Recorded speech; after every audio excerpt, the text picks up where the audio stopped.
Thanks everyone for tuning in to the newest episode of the AI Adoption Playbook. Today I'm actually speaking with Rohit Parchuri, who is the Senior Vice President and CISO at Yext. Rohit, thank you so much for chatting with me today. Absolutely, Robin. Thanks for having me and super excited. Great. So just to kick things off, I would love to, introduce you to the audience a little bit, or really love to have you introduce yourself to the audience. Tell the audience a little bit about, who you are, what you do currently at Yext, and sort of how you came to that role as the CISO there. I'd love to. So I lead our security program here at Yext. As Robin, you generously introduced me. I'm the CISO, and I've been with the company for about 4 years now. So essentially, the cyber program that I'm responsible for constitutes application, product, infrastructure, security on the software side of things. And then we have the non-technical components, which is mostly GRC, incident response, and incident response, although it has kind of a bridge between technical and non-technical. Then cyber risk and third-party risk. We also have trust and fraud kind of built into the program, mostly on the corporate side of things. There's an IT sec, which also falls into that, but it's more into the incident response domain. And I think, essentially my work has been mostly to enable the business to do its thing while me and my team are, enabling the business and also making sure we do have the right level of defense, balanced level of defense, built into the program. And of course, the endpoint for that would be really reducing the risk and maturing the program as well as the company grows.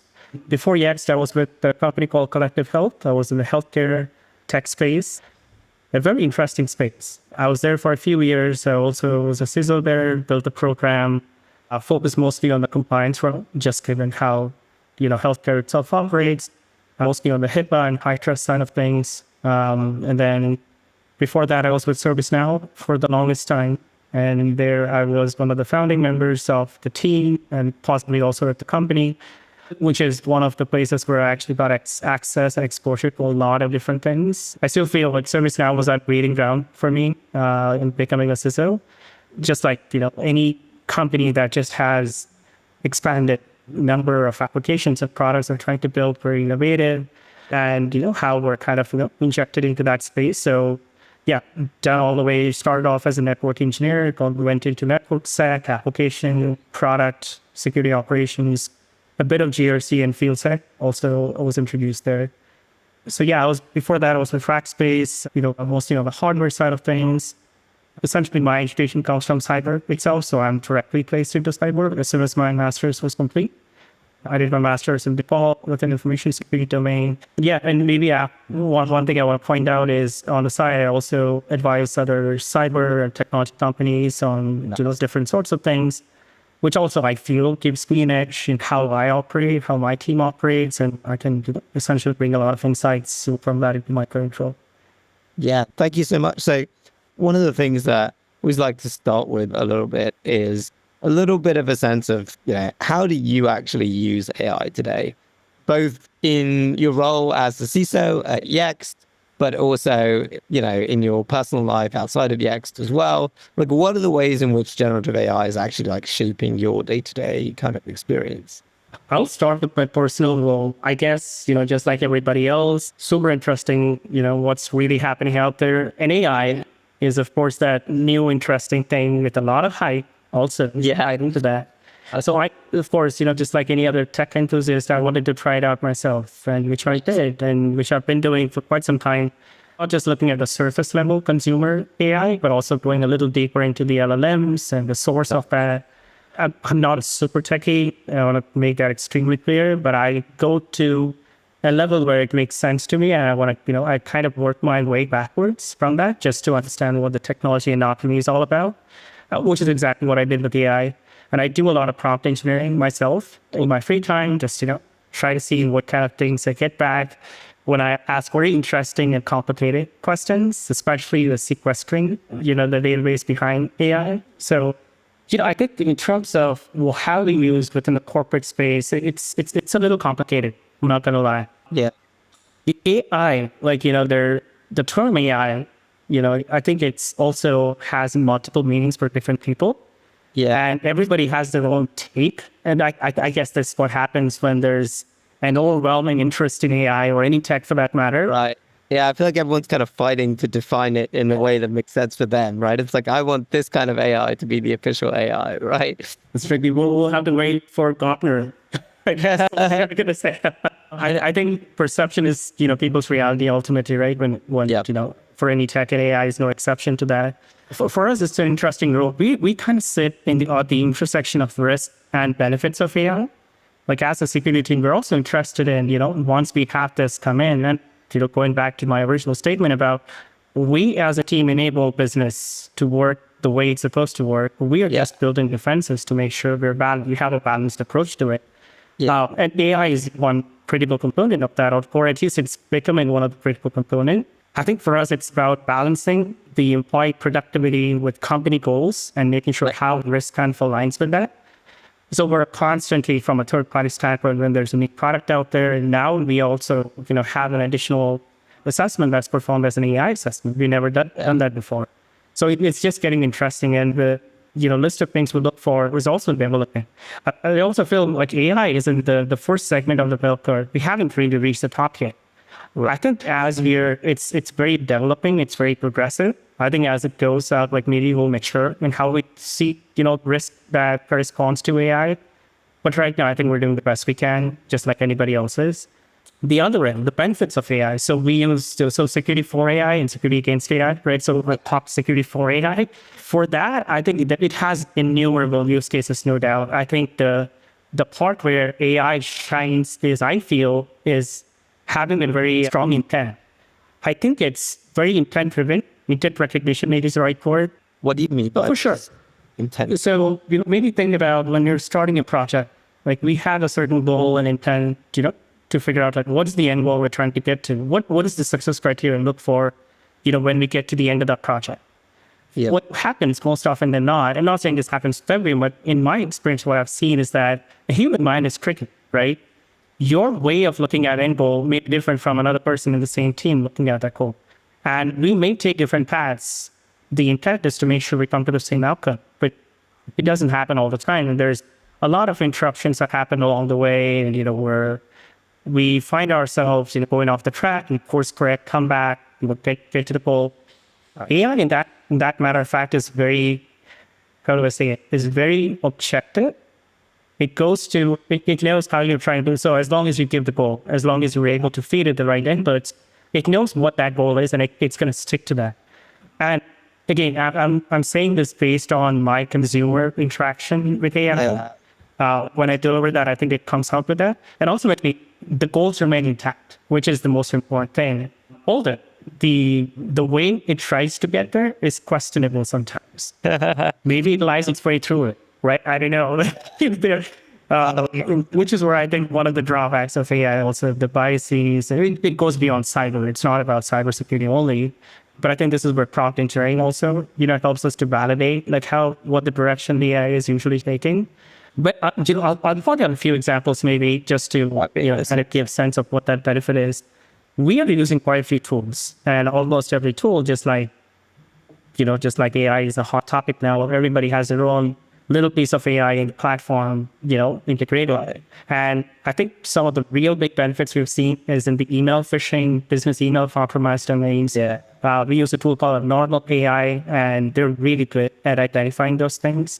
I think, one of the reasons why we also, when we were doing our evaluation on the platform, one thing we wanted to see is how do we forecast this platform to behave in the years to come? And I think they had a really good goal in how they want to make sure that behavior analysis is the top priority for them. And for us, that was a big requirement also. So they kind of fit into that. And now we're actually seeing how that's manifested in the platform itself, where it's able to kind of look at the traffic patterns, look for abuse and misuse, and tag them accordingly before we get to the response part. It still has a supplementing component with a human, which is what also we wanted, because we certainly don't want to trust AI all the way through. There has to be checkpoints within AI lifecycle where humans can still provide their own input. That's one. And the second one is mostly on the incident response side of things, where, when we talk about incident response, it's a pretty big domain, right? So we are talking all the way from threat detection, identification to response forensics, and possibly post-deployment of the controls themselves sometimes. Within that, there are different tiers. So there's a tier one analyst who does mostly triage analysis. There's tier two who goes a little deeper into investigation, possibly tier three architect, like who's actually architecting the system, making sure these things don't happen all over again. I think one thing that helped us out with that was tier one outsource. Tier one outsourcing happened with AI because it's very repetitive, but at the same time, it also has certain cognitive elements that it has to take into account before it passes over to tier two and tier threes. So I think that element was something that we felt it was, it was pretty effective at how it was able to drive outcomes there. One of the things I'm always curious about, when we talk about the use cases for AI, like what is it exactly that makes AI better for this use case than sort of traditional SaaS, right? Like, any other kind of software. Maybe the analysis within the inputs that we're receiving and how do you cognitively come to a decision-making process, what kind of output do you have to drive based on the situation that you're handling. I think if you recall, just a few years ago, RPA, robotic process automation, was a big Absolutely. Great. And if we look at the deterministic models that RPA was, and now it's more, I feel it's more opportunistic. Like AI, it looks for those opportunities, it looks for those use cases and tries to build a story and a narrative before it comes out. It almost has this not human level thinking, not as much, but somewhere between that, where it's able to kind of differentiate between elements and put a story together. Deterministic, I don't think it can ever do that. It's a very process automation centric. Right. RPA, you have like a few agents that are out there. You have a few inputs that go into that. It knows how to move from A to B to C and comes out with a certain output. Most often than not, it's the same output. Rightly so, because we're also looking for the same outputs for us as a defining factor. But AI, it could take different paths. I think AI is only as good as, where it gets the information from and, how trusted the sources themselves are and maybe the underlying algorithm itself. I think those are key components, like what's the basic anatomy for AI? Like, if you pick out the key critical pieces within that and see like how exactly they've been built and like what kind of critical thought and cost leadership went into that before you get to that part of processing and output, I think that itself defines AI. And, it depends from use case to use case. It depends from a platform to platform. I've seen like ChatGPT, given how repeated that's become, it has its own drawbacks, right? So, for example, the biases, like if you look at the spectrum, it does have a lot of biases, and the whole, the AI lying its way through a certain outcome, it's absolutely possible. And we've seen that time and again. But as soon as you come to a corporate setting, you just have to make sure there are certain requirements you just have to meet. It's almost a showstopper. If you don't meet that, it's very difficult for you to use that, either for your employees or put that into a product. Ultimately, democratizing that in software. Yeah. And how do you think about like setting what those showstoppers are? I think one of the things that's really tricky is that although this technology is clearly very deeply flawed in many ways, it's also something that is clearly very valuable in many ways, right? And has like so much upside. And I think it can be really tricky sometimes for security folks to be able to put the brakes on for a technology like this when the CEO themselves is like using it in their personal life, right? And is like really excited about it and is screaming like, hey, why aren't we using this, more sort of thoroughly in the company? So I'm curious, how do you think about that trade-off as the CISO at Yext? And, how do you think about making sure that you draw the right line between accelerating the business, but also like keeping it safe? Oh yeah, absolutely. My God, that's such an amazing question. Talking about the benefits that come out of, a tech like this, or any tech for that matter, like, we wouldn't have been talking like this if the internet was, completely blacked out the day one, because it's super risky for us to talk over, talk over computers, crossing the lines. It never would have happened. I think, it took really good leaders for us to push through that. And make it such that every person has that now. Every person has a computer in his or her hands to actually make that possible. We're all standing on the shoulders of the giants that way. I think AI is no different. Like we had cloud transformation just like a decade ago. Now we're seeing AI, and I think it's just a new wave that's happening. And I'm pretty certain AI is not the last wave that we're going to see. There's going to be many more, and there's going to be many more risks that we're going to see. I think we're just so super interconnected now. I think that's where a lot of anxiety comes from. what happens if this, if this remote tool or a POS terminal somewhere or a third-party vendor that doesn't have patch management enabled, when that happens, like this AI is constantly looking for feeds. What if it's feeding something that's completely untrusted? How can we trust it? We can't. Right. I think it all comes down to the safeguards that you built and what kind of risk appetite you have as a company. Because you can't simply go and say that, hey, the sky's falling, we just can't have this. It's not going to work. You're not going to, make innovation in the business happen. You're not going to, push these amazing features out to your customers. You got to figure out the balance. You asked the question about what kind of requirements are the showstoppers, right? But we need to watch out for. I think it depends on the business, right? So for us, I'll talk about my use case specifically. We're in the business of digital innovation, or, you call it anything where we can amplify the message out to our customers or customers to their consumers. Like, we're in that business. We want to make sure digital experience is a part of, every client out there. So what does that mean? Like, that means if the AI is there to abuse some of that, if we're not able to meet the goal of not enabling that amplification happen, that's a problem. And that's a problem if AI is there or some other random tool is there. Yeah. So we look for things where, how is the data being processed? And also, when the processing happens, what kind of outputs are we getting? This goes through rigorous testing before we can even put something into play. And, when there's amplification, there's also a means for an adversary to turn that around and make the data polluted. Because you're amplifying to so many different providers out there, one single change in the way that you deliver them could also amplify, the wrong things to all different things. That's a big reputation hit for us. So for us, it's all about data. It's all about the provenance in the life cycle. How do we make sure the right checkpoints before we get to the front of it? Like I said, it's just, repetitive processes for us to validate the data that's coming out, the intent of the data that's coming out. What's the expectation for us? Is the expectation right? Or did we have, maybe it's not right because we felt it was, there's a certain way that data has to come out. I'll take an example, right? So for example, Taco Bell, it's a well-known thing that there are customers and we manage their website and listings. So let's say in the ingredients list that we put something, when I say we, an adversary put something that's, that's extremely bad for them. And now all of a sudden that, one, the data got misused, the data got polluted. Now the data is actually in the hands of the consumers that are actually looking at the nutrition information now. That's problematic. That's a huge reputation hit that could also end up in FDA. Who knows?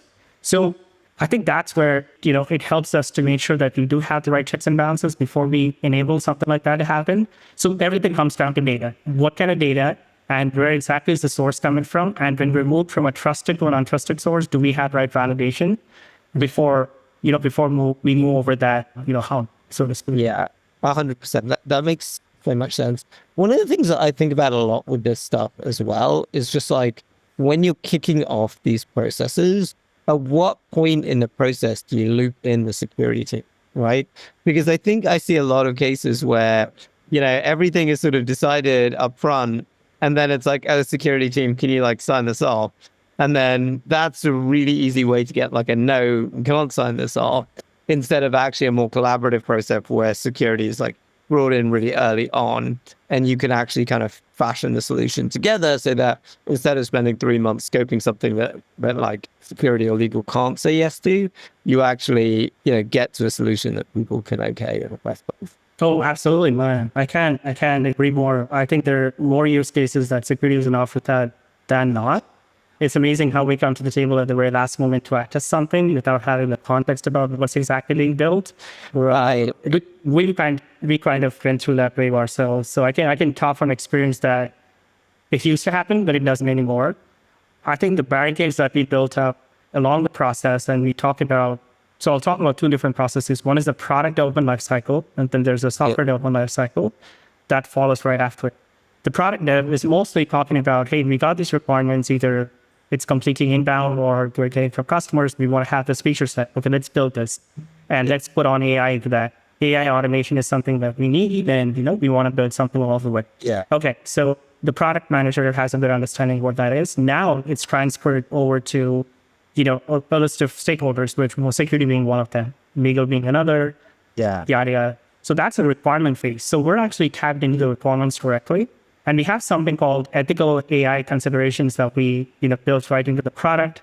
This is also something we are obligated to with our customers, that security and legal are critical components or critical elements, possibly is a better way to say it, in the process before we deliver something that has critical consequences, AI being one of them. So, to answer your question, like there are checkpoints. The checkpoints are, one is within the requirement space, then we do have certain tool set as we go into the SDLC, like, you name it. So static analysis, we have software composition analysis tools, and then there's penetration testing that also happens. And then we have like bounty processes with security researchers externally are trying to, check for any bugs that are happening. So I think I'm not saying it's never going to happen. I'm not saying that the code is completely bug free. There may be cases, and most often than not, there are cases, even after it goes live, we're going to find something, okay, hey, we haven't thought through this. I think that the most important thing that the team, which I'm very proud of, have done, and this is when I talk about the team, I'm talking mostly about the engineering work, is that we've shortened the feedback loop.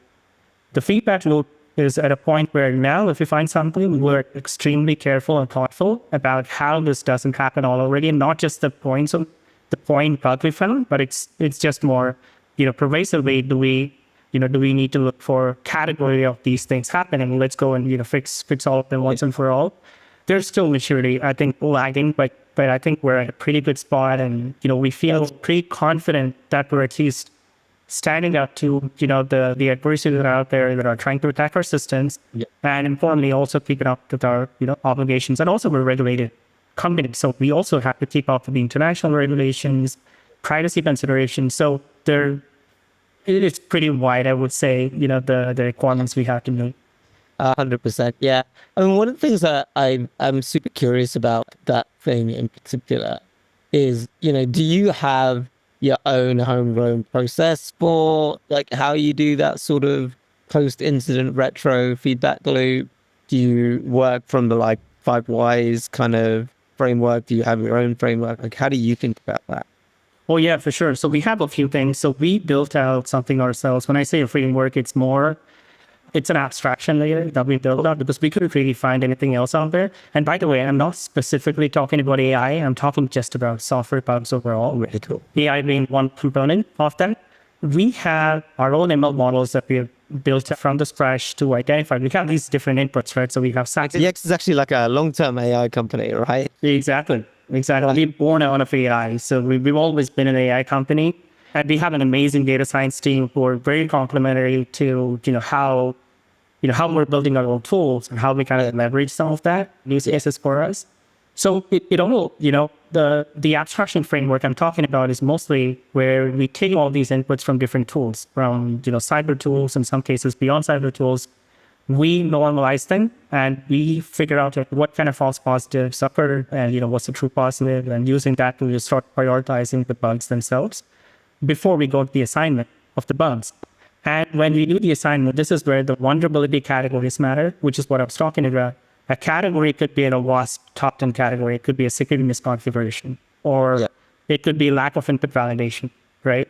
These categories ultimately say that, hey, we're seeing a lot of patterns in this category specifically, so there's something fundamentally wrong with that. So let's go a little deeper and identify what that root cause is. And that's the whole feedback loop I was talking about, is we are not trying to, diminish a security vulnerability just looking at the surface, but we go down below and looking at a category as a whole. And these categories, when you're asking a framework, maybe WASP is a framework that we do use for those categories, the top 10 mostly. And it also has the AI top 10, which also we're trying to integrate. But once we identify that, that is what's being, represented in the form of these tickets that we create. And this is how the remediation happens. In the past, we've had situations where, although we've gotten better at categorizing bugs, we didn't really get better at removing the false positives from that process. Now we're actually, taking that next step to make sure we're not simply throwing it over the fence, but, making sure that one is true positives, two, it's we are providing right guidance, three, we're talking about the risk before we start prioritizing things. Yeah, makes sense. Okay, sweet. So I'm curious, like taking a step back here a little bit and sort of returning to the kind of AI adoption thing. I'm curious if you can talk me through, when you go around, when you're evaluating like AI vendors from a security perspective, do you have a framework for separating, what is actually a substantive risk versus what is like, the sort of fear, uncertainty, doubt of like, all of these kind of hype waves, I feel like go through a certain degree of existential angst about everything. Like the cloud is a great example where when the cloud first came out, everyone was like, oh no, you could never send your data to a cloud service. And now, like, the US military is sending all of its data to SGov Cloud, right? So I'm curious, like, how do you distinguish in the LLM world what is like fear, uncertainty, doubt, and what is like a real substantive risk that you should think seriously about? Yeah, I think, for me, I wouldn't say there's a framework of sorts we use because I still feel even if we go and grab a framework that's out there, just given the domain is so volatile, Yeah. it's difficult for us to concretize that and say that we're confident in this framework, let's move forward with it. I think it's a changing goalpost, to say the least. I think when we talk about, I think we touched on this subject a little bit in the past where security is kind of bifurcated between build, like we're also looking at assessing the LLMs, but also looking at what kind of benefits we're actually getting out of that AI system. I feel when we're talking about the assessment part, maybe that's where the question is, like, how do we assess this? Ultimately, we talk about the common goals we have as a company for an AI system. That's where it's driven from to begin with. And this is not from security, by the way. This is coming directly from the top. And it's taken some time for us to actually come up with this. It's not a single goal, by the way. It's multiple goals. And possibly every department has their own goal and maybe have been multiple goals. But the idea is to stick with the list. The idea is to not to go all over the place, just when the hype of this is so high. You have to figure out the substance and what exactly are you trying to accomplish as a result of that system or process for that matter. And we take that input as a goal and we feed that in the security evaluation process. Our evaluation happens, like I was talking about, one of the domains that I'm responsible for is a third party or vendor risk. Through our procurement channels, we have security review process that happens and we're one of the critical stages, so to speak, before we're able to approve a solution. And we've actually included AI assessment as a part of that. And maybe within that, I can talk about a few things. One is it even meeting the goal that we're looking for, right? Right. It's as simple as it gets. Is it or not? Is it not? Because if it's not, then what's the point, right? Seems like a simple question, but you'd be surprised how often people should have asked that question and they didn't. Oh, goodness. Tell me about it. Yes. And it's funny. This applies to a lot of things from it. It's not just AI. It's funny. We've done, I'm not going to talk about this too long, but just a brief explanation on this, like why there's a lot of ambiguity in the process before when somebody, procures something. We've seen a lot of overlap between tools, and in some cases, it's the same damn tool people are using for the same outcomes. Yeah. And in some cases, people are not aware of like what kind of outcomes they're looking for. It's just that's a new shiny thing out there. Let's go grab it. Let's figure out the outcomes later. Right. So for me, that's a no-brainer. I mean, we just can't do it. Like if you're functioning as a company, we just can't go out and spend on something because there's a cost involved with that. It's not just that for us, it's the attack surface. Like more vendors we bring in, it broadens the attack surface and we don't want that. And AI is no exception to that. So for AI though, it's interesting. For us, we've been able to limit the attack surface by following a very strict, I wouldn't say a standard, but more of a guideline at this point. A guideline is we do have a Gen AI policy for all our employees. This is the data you're able to, able to import, you're able to process. And it has to tie back to our data process agreements. As a company, we have highly confidential different classifications, right? So within that, you have to make sure it's not going out of the bounds. And the way we put some guardrails around it is using a procedure document. And a procedure is essentially a realistic example of a process. We have something called an AI fact sheet. We gather the facts of, the AI system. What's the use case? Is it meeting the common goal? What kind of data are you processing? Does this meet the data protection agreements?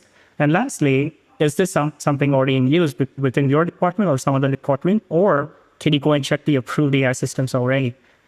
If it meets all that, and then there's additional details, of course, it goes into some technical evaluations. But the idea is to make sure that let's not duplicate process. Let's not create additional work for people.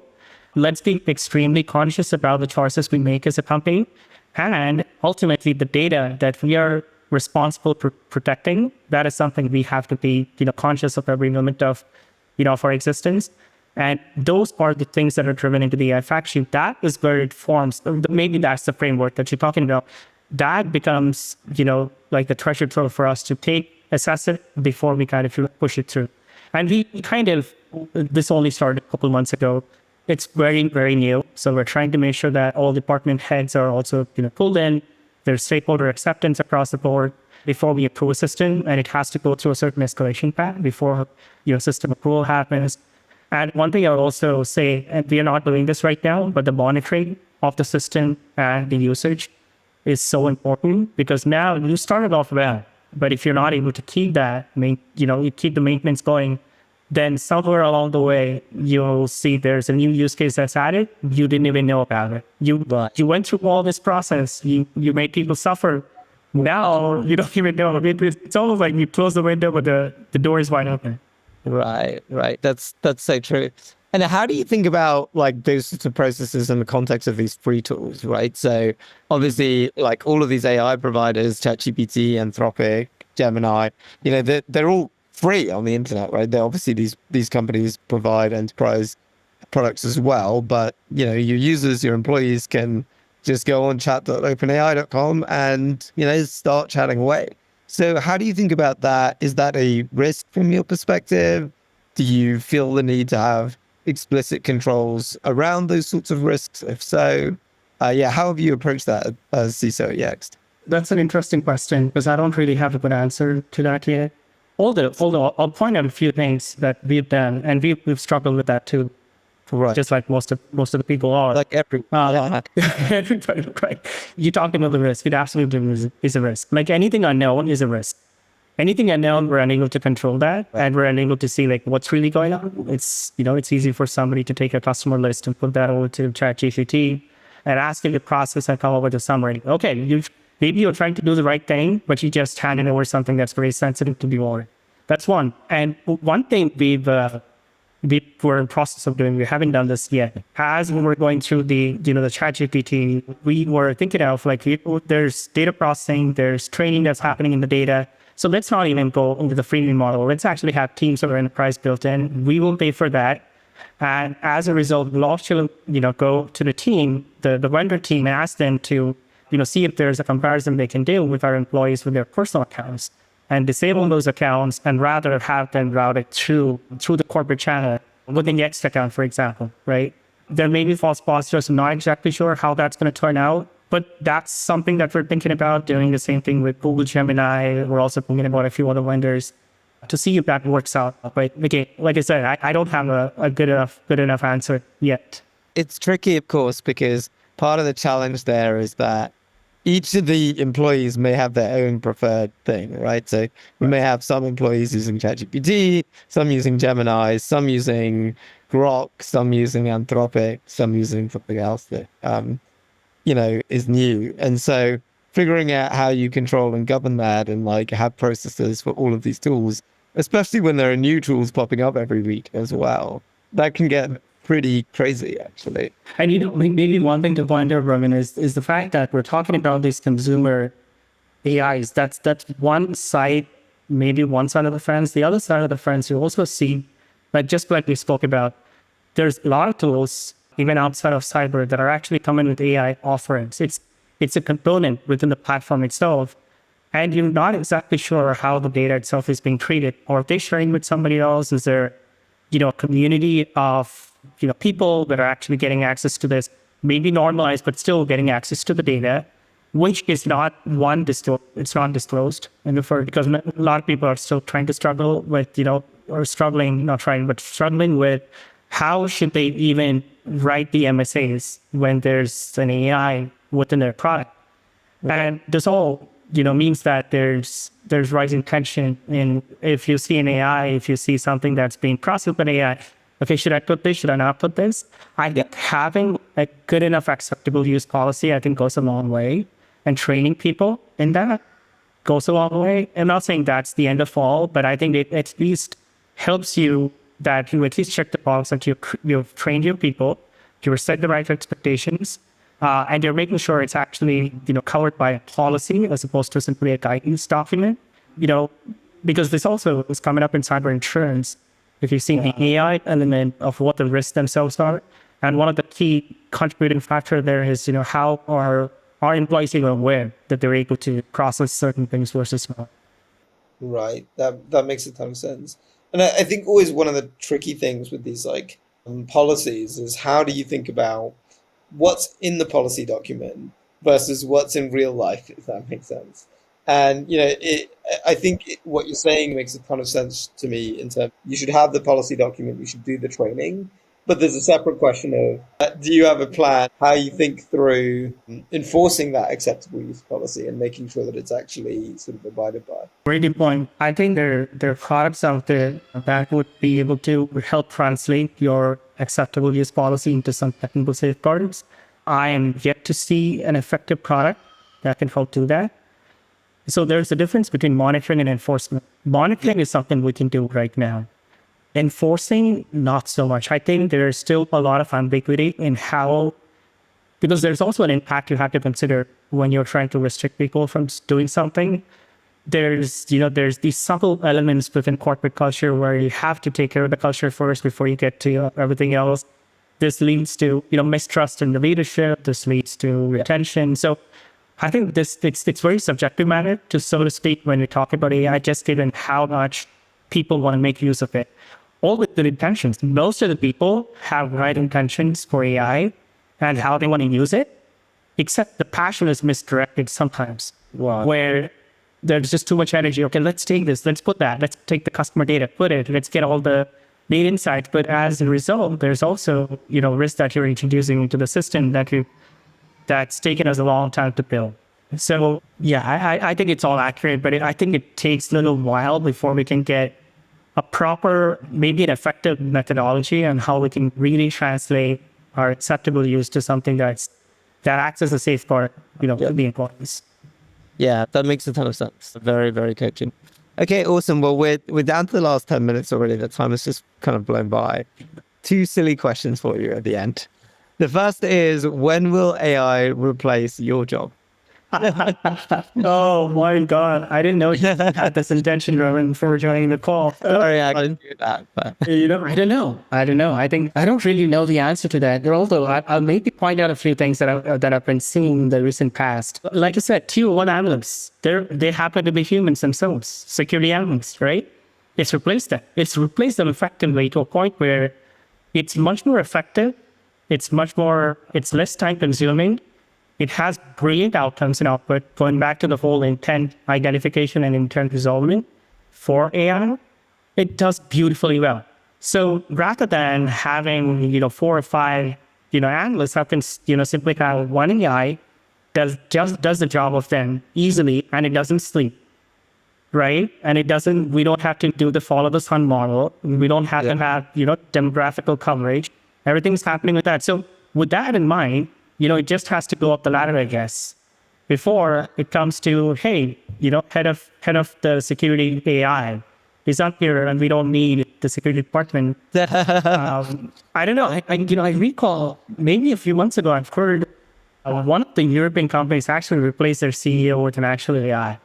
I'm not sure how true that is. That is pretty interesting. I think those sorts of stories, when you dig into it, they tend to unravel a little bit.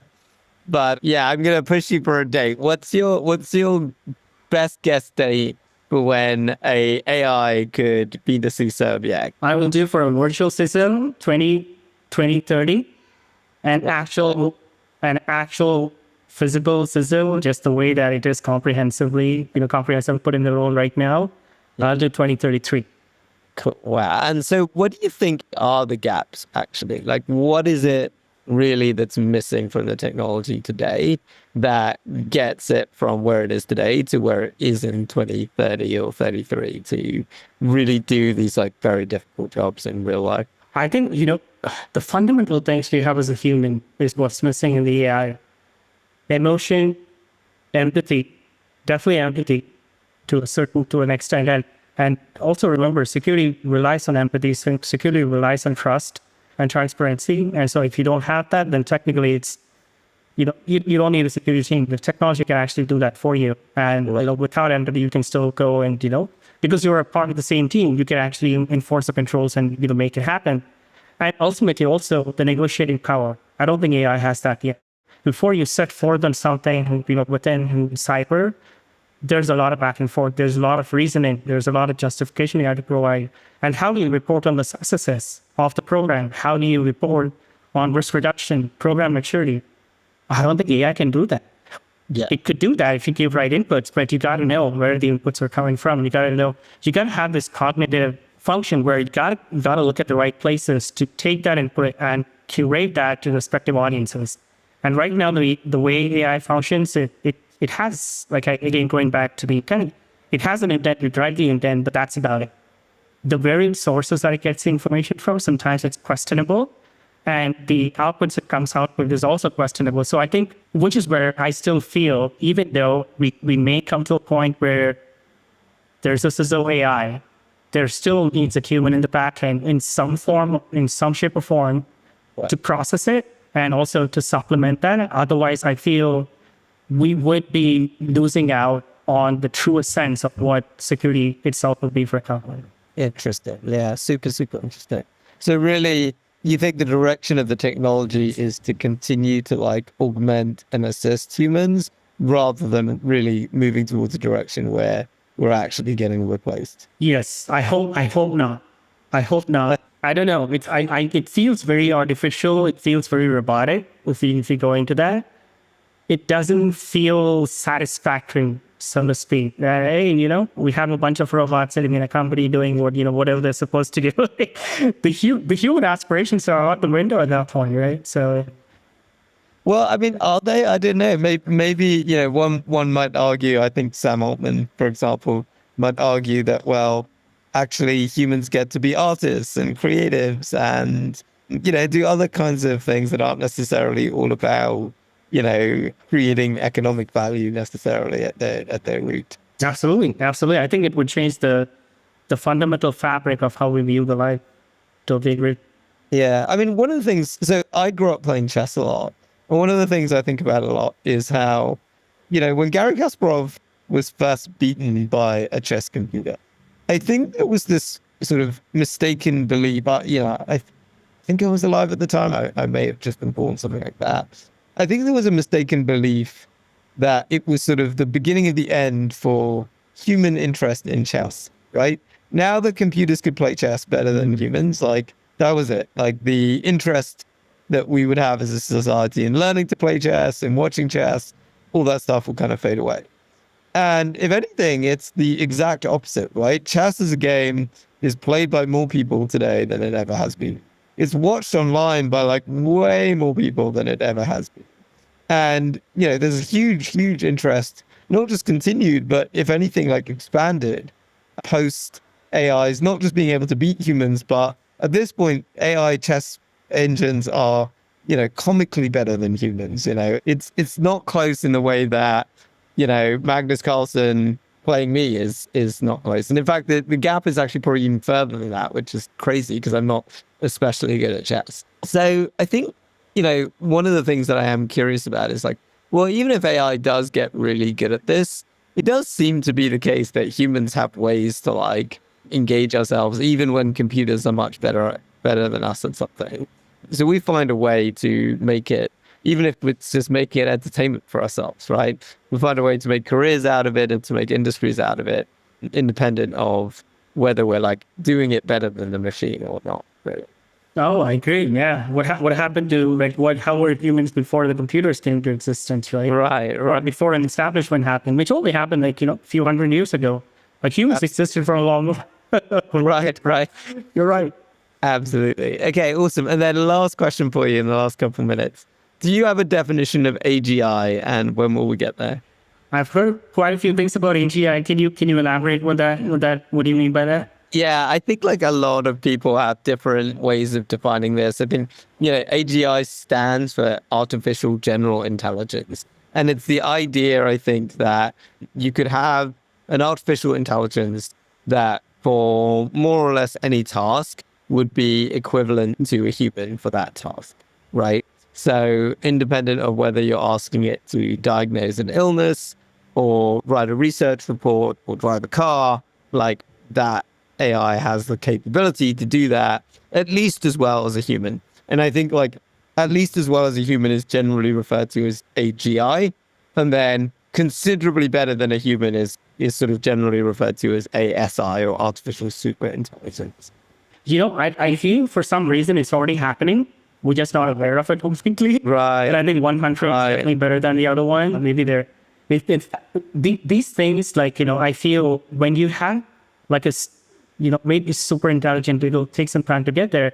But super intelligence and technology itself is happening, and we're exposed to this in the past few years. And the exponential expansion that happened so fast is because I think there's something driving that. And it's happening because these things are understood well in advance. It's just, okay, this is the right time for people to know. Let's not disclose all these things. So I think like maybe AGI when coming to the people in general, maybe a few years from now, I think. But I feel special groups already have access to it. No, I mean, that makes sense. And you know what? You say special groups, but in some ways, I feel like, we already have access to such incredible intelligence, like all of us, right? I went to San Francisco recently and got in a Waymo, and I really enjoyed being in the Waymo, to be honest. It was very safe, very sensible. Like, it was a very good driver, candidly. And at the same time, I can go home and ask ChatGPT to make up a story of a Mongolian warlord that I can tell my like 8-month-old. And it does a fantastic job. Like, it comes up with some like really, really awesome stories. And, I'll like edit them here and there. But, for a first pass, it does way better than I would do probably. And not only that, but it can create images. It can, do math now. It can write code. I think in the latest benchmarks, it's like the 17th best programmer in the world or something. So, obviously it depends on your perspective and how you measure these things. But in some ways, I think we already have AI that if you look at the entire universe of things that you could ask someone to do, the list of things that an AI might do that better than I am is already, might be more than 50% of the things, to be honest with you. Sure. So yeah, it's one of those things where I feel like it might have crept up on us and we just didn't even notice, Absolutely true. Okay. Well, with that, Rohit, thank you so much for coming on. It was a real pleasure having you. Where should folks go if they want to learn more about, the AI programs at Yext or anything else?